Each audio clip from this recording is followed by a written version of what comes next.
Yay, you press play. Now put your fucking phone down. Okay, no more phone while you're driving, and everyone's gonna be okay. Everyone's gonna be fine. Cool. That's that. Now, let's start the episode of this podcast. Fair enough? Cool. Hey, I saw you look at your phone. Don't do that again. Okay, now we'll start. Welcome to Board While Driving, and thank you for listening. If you're wondering how to listen on another app or another platform, perhaps the one you're listening on currently, just go to www.boardwhiledriving.com and you can find all the links to where this podcast is available. Okay, cool. Thank you. So, today on Board While Driving, Armen and I watch Game of Thrones Season 2, Episode 3, What is Dead May Never Die, directed by Alik Sakharov and written by Brian Cogman. One of the few episodes not written by David Benioff and D.B. Weiss.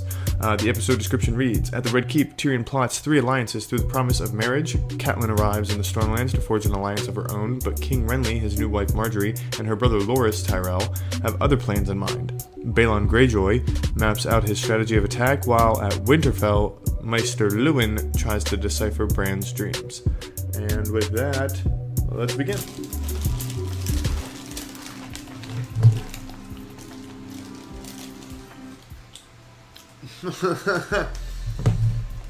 That was a pretty good call by you. The guy who's dead? How about him? Let's go.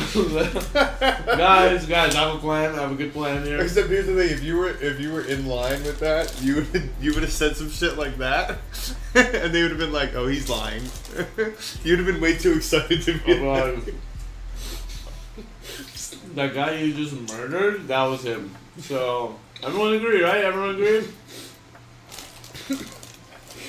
Let's take a vote.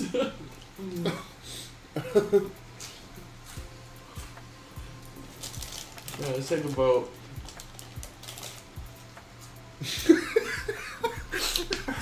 Right, guys? It was definitely him, the guy you just killed. Definitely that guy. So, Arya, Gendry, what's the plan? Oh shit, I mean, not Gendry. What's the plan? This is a different one, not related. But that dude obviously had the helmet. Obviously, he had the helmet. It was like too big on him. But it fits this other guy. But I never said that. No.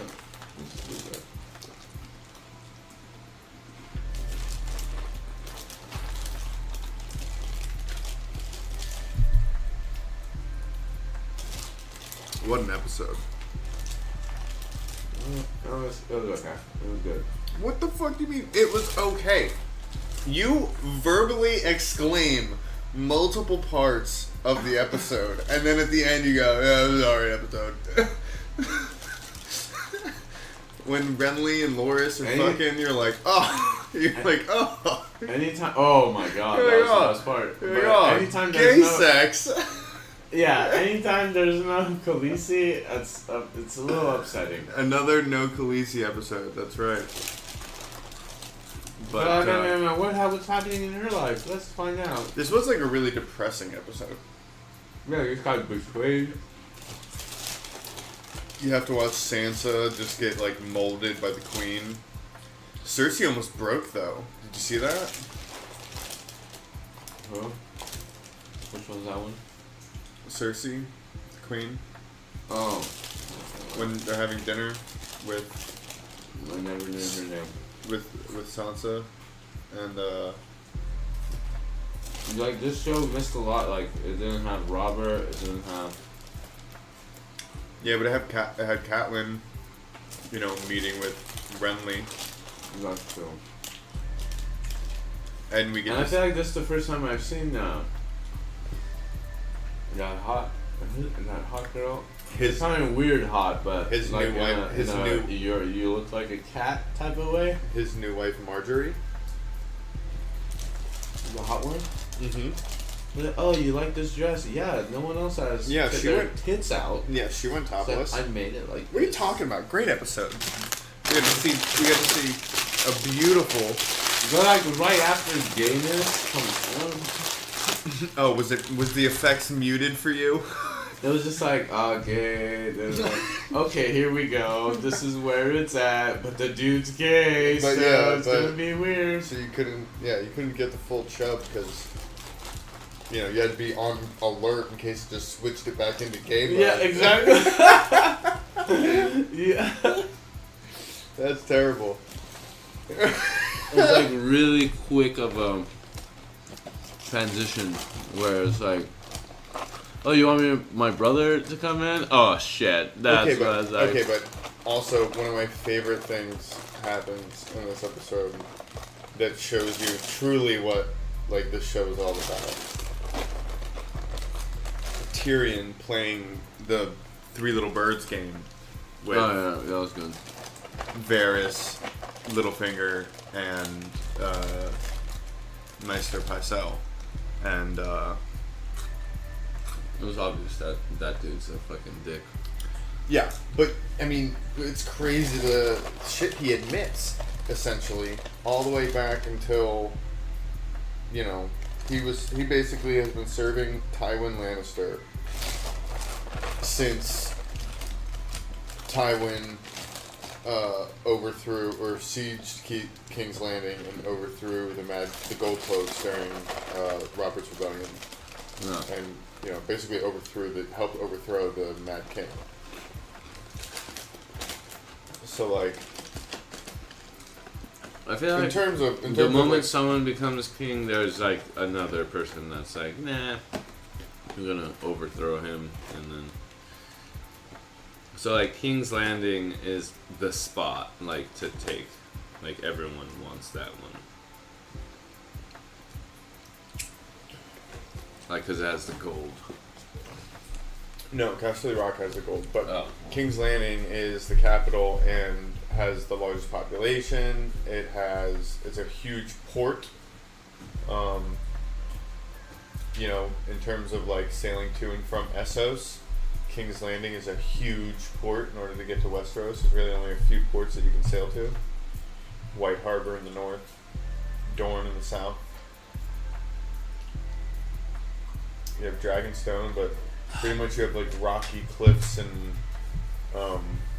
really tough swampy terrain in most of the middle part and the Stormlands. So in terms of landing spot, that's why they call it King's Landing, right? Because when you're sailing over, it's like the really only place that you can kind of land. Yeah. But yeah, it's a huge part, and whoever holds it is generally considered the winner so far of Game of Thrones. That's where the Iron Throne is. But I just thought it's cool because you can see how Cersei flinches a little bit at the dinner with Sansa because she calls her like Little Dove and wants her to, you know, play her part and sing the song that she's supposed to sing. And when she sees that, she, you know, hesitates for a second because she's kind of like, you know, off in thought and, you know, being sad. She's obviously on the verge of tears. And then when Cersei snaps her to attention, and Sansa does like, oh, I'm sorry, but yeah, no, I totally can't wait to marry Joffrey. But then like she looks super depressed right after, and Cersei in that moment kind of flinches a little bit, almost like, oh wait, I'm kind of grooming like another version of me, because like that's what she had to go through when she was married off to Robert. She just had to play her part and sing her song, and never mind that Robert probably beat her and slept with other women, and she just had to sit there and take it and, you know, play the part. I don't know. That scene always fucking is a crazy. Because, like, why else would they include that scene? Other than for you to see that, you know? But that one, the Tyrion scene. The only one that really fucking hurts you is that one. The Theon. Basically just betraying Rob by burning the letter and warning him that his father's gonna try to attack the North.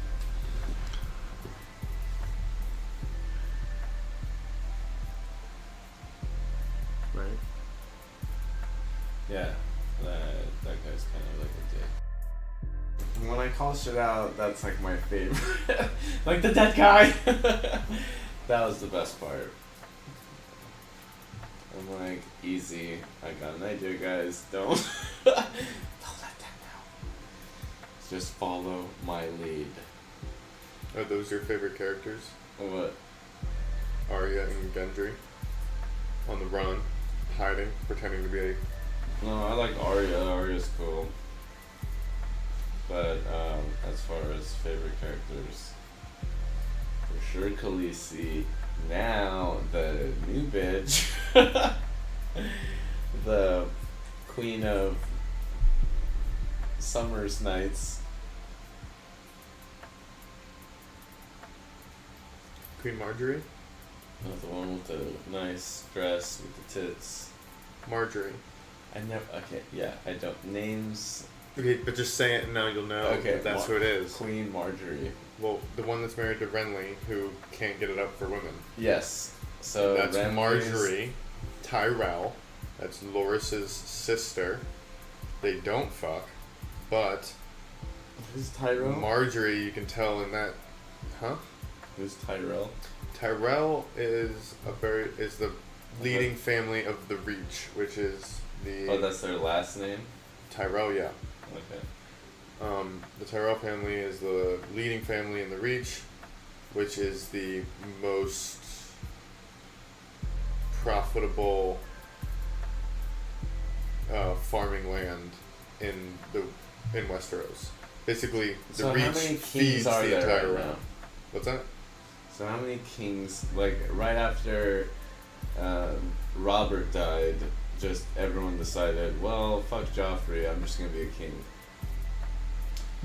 Okay, so when Ned Stark sent a letter to Stannis, basically saying that Cersei and Jaime fucked and gave, and all the children that are alive right now that Robert thinks are his are actually Jaime Lannister's kids. Jaime, Marcella, Tommen. Yeah. So he has no legitimate heirs because all of his sons are bastards that he puts into whores and, you know, Other women. other girls. And he when he told Stannis this, Stannis then we saw wrote a letter and had it copied and sent out to everyone. So when Robert dies, the question is, who gets the throne, right? Yeah. Robert's dead, who's the throne? Well, first and foremost, you learn that whoever sits on the throne usually has dictating say on who gets to sit on the throne. So that's what Cersei did immediately, was put Joffrey on there. Even though Robert wanted the hand to serve as, you know, ruler until Joffrey was of age, yada yada. We know that Ned wouldn't have let that happen because he knows that Joffrey wasn't a true son of Robert.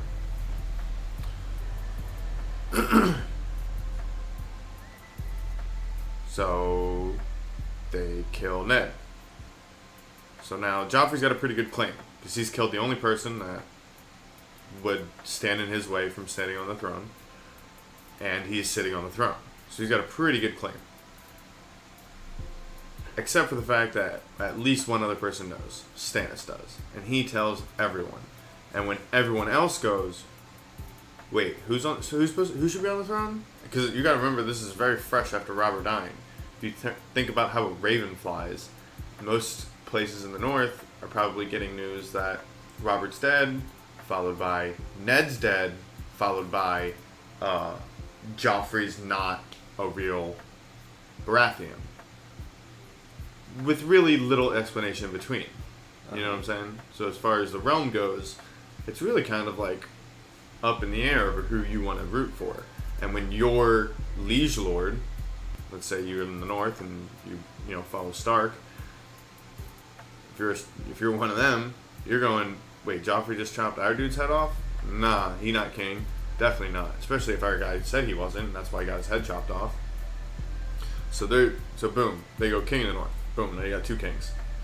King that sits on the Iron Throne, king of the north. And you got Renly, who thinks that he deserves to be a fucking king, even though he's got an older brother. And he says, fuck it, if everyone's just gonna be, you know, throwing their name in the ring, I believe I deserve to be, and that it's about who should be rather than who the blood is or the lineage is. It's about who the people love. They want to follow you, you should be king. So he throws his name, boom, he's got a claim.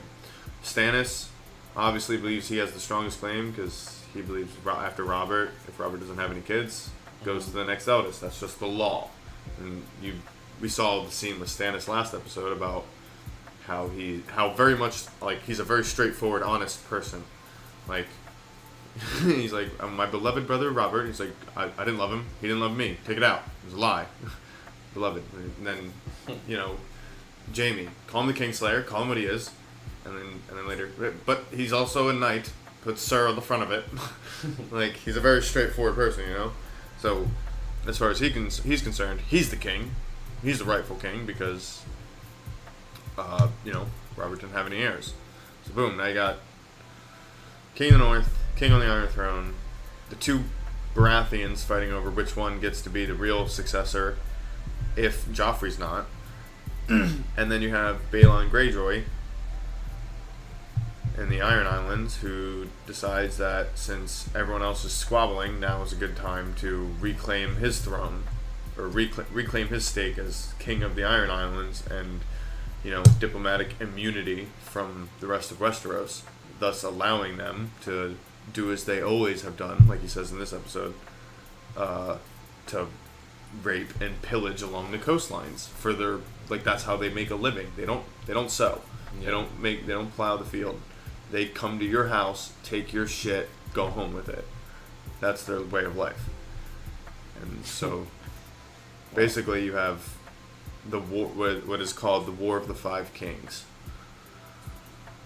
over who gets to rule after Robert's death. Because it shouldn't be Joffrey. Because of the whole Him not being rightful heir. Yeah, he's not even, he's basically just a bastard born of two highborn, like he's almost essentially an abomination in terms of the religion of the seven gods of Westeros. Like the way they look at that, when the Targaryens came over and conquered Westeros and unified them and put them all under one banner, the religion took a deep downturn because the Valyrians used magic, had dragons, they wed brother to sister, like they did a bunch of things that, you know, in the eyes of the seven or whatever, would be blasphemy, punishable by death. So they kind of turned a blind eye to all of that. But with the Targaryen dynasty dwindling and then Robert's rebellion basically quashing and killing any last Targaryen left in Westeros,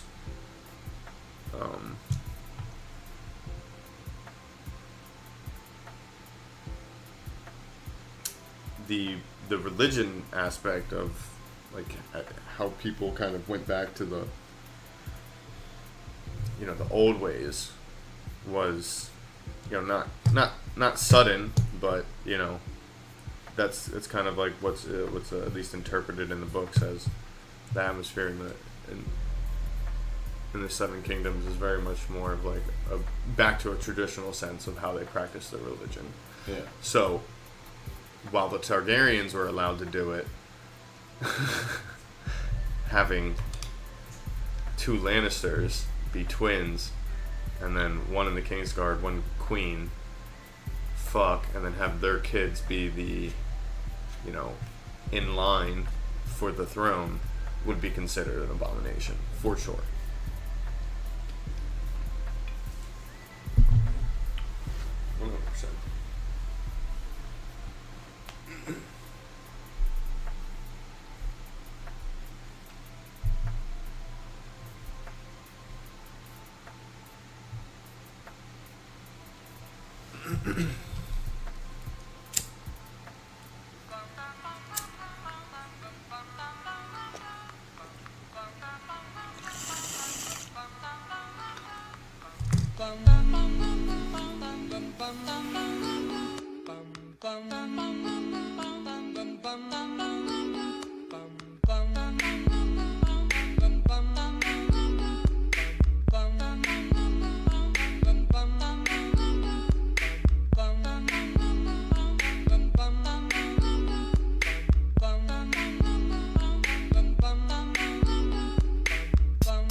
Mr. Sandman.